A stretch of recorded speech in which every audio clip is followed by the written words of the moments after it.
अस्सलामु अलैकुम वरहमतुल्लाहि वबरकातुहू। वेल, हम सब रिस्क चाहते हैं। हम अल्लाह से हमेशा दुआ करते हैं कि अल्लाह तो हमें हलाल रिस्क दे, हमें वसी रिस्क दे। और रिस्क का मालिक देखो अल्लाह है।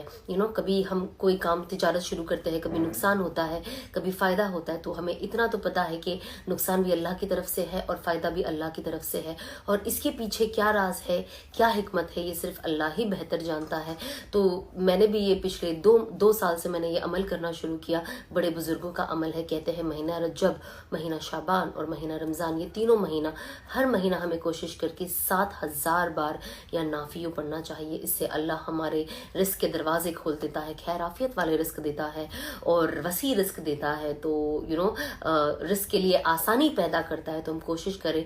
और बहुत किताबों में ये भी आता है कि जो इंसान जो तिजारत करता हो, अगर अपने दुकान पे जा रहा है या कोई काम दिन में शुरू कर रहा है, तो वो 41 टाइम्स या 100 टाइम्स या नाफियों पढ़े।